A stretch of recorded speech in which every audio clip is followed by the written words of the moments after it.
After 20 years chained in a pickup truck, a rescued mountain lion touched grass for the first time and did something that made the entire world cry. His name was Mufasa, and for 2 decades he had lived a nightmare that most of us cannot even imagine. While we complained about being stuck inside during COVID lockdowns, this magnificent predator spent 20 years chained in the bed of a moving pickup truck. No cage, no shelter, just cold, hard steel beneath his body, and a chain so short he couldn't even stand fully upright.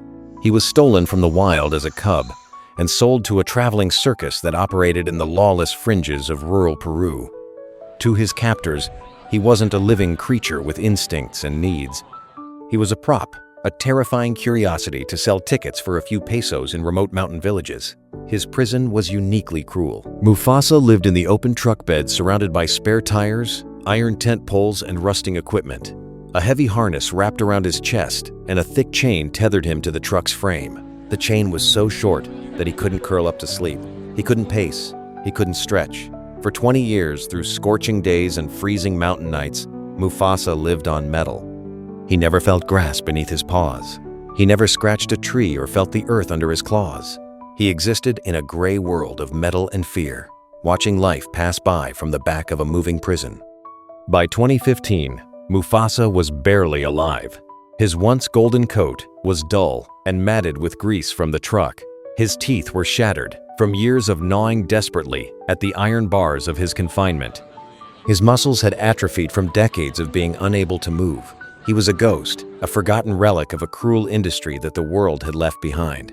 But the world was changing, and someone was coming for him. In Peru's capital city of Lima, a fierce battle had been fought by Animal Defenders International, led by the relentless Jan Kramer.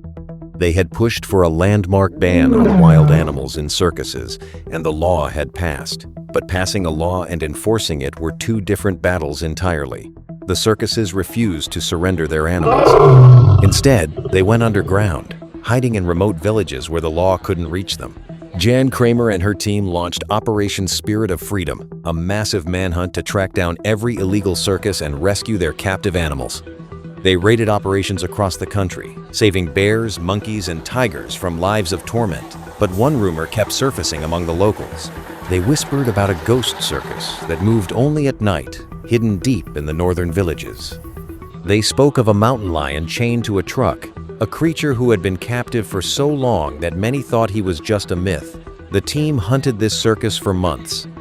They followed tire tracks through mountain passes and chased vague tips from villagers, always arriving one day too late. The circus owners knew Animal Defenders International was coming.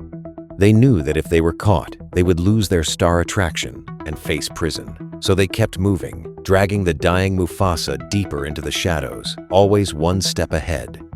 But time was running out. Mufasa was visibly failing. The years of sleeping on metal had destroyed his joints. His kidneys were shutting down. His body was giving up. If the team didn't find him soon, there would be no lion left to save. Then the breakthrough came.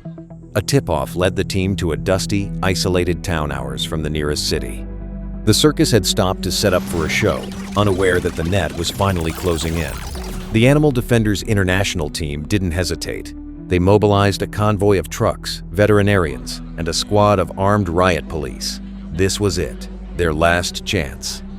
When the convoy rolled into the village, the tension exploded. The circus wasn't just a business to these people. It was their entertainment, their tradition. The townspeople, riled up by the circus owners, formed a human wall. They blocked the road, shouting and brandishing sticks.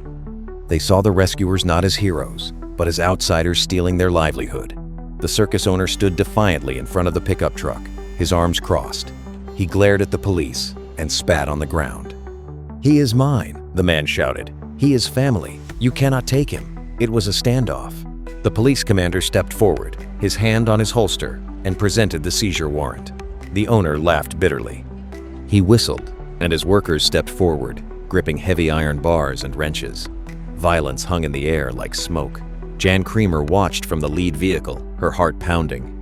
She knew that one wrong move would turn this rescue into a disaster, but then she looked past the angry men and saw the truck. There, buried under dirty tarps and old tires, she saw a pair of golden eyes staring back at her. Mufasa was looking directly at her. He didn't look angry or aggressive. He looked exhausted, defeated, hopeless. "We are not leaving without him," Jan told the commander quietly. "Do what you have to do." The police moved in. Chaos erupted, shouting, shoving, the clash of riot shields against iron bars. The police formed a perimeter, using their shields to push back the mob and create a small, fragile bubble of safety around the pickup truck. "Go now," the commander yelled. The Animal Defenders International team sprinted into the gap. They scrambled up the side of the pickup truck, and the smell hit them immediately. Old oil, urine, and 2 decades of suffering. Mufasa shrank back against the cab of the truck, hissing weakly. He didn't understand that these people were different. He only knew that humans meant pain. The harness around his chest was a nightmare of thick leather and steel that had been tightened year after year, buried deep in his matted fur. The team didn't have keys. The lock was rusted shut, fused by 20 years of neglect. They had to cut him out. A rescuer brought out heavy bolt cutters. The metal groaned under the pressure. Mufasa flinched as the vet injected him with a sedative. "It's okay, boy," the vet whispered, working frantically to cut through the steel. "We've got you. Stay with us." With a sharp crack, the iron gave way. For a moment, nobody moved. The mob outside was still screaming.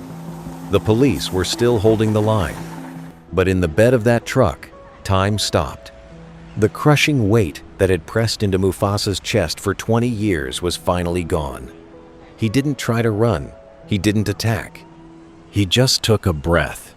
A deep, ragged breath, free of resistance, free of steel cutting into his skin. The team carefully lifted his sedated body into a travel crate, finally separating him from the cold metal floor that had been his bed for a lifetime. The convoy sped away, leaving the angry mob in the dust. They drove for hours through the night, leaving behind the dry mountains and descending into the lush green humidity of the Amazon basin. They weren't taking him to another cage. They were taking him home. His destination was the Tarakia Reserve, a protected sanctuary in the heart of the rainforest.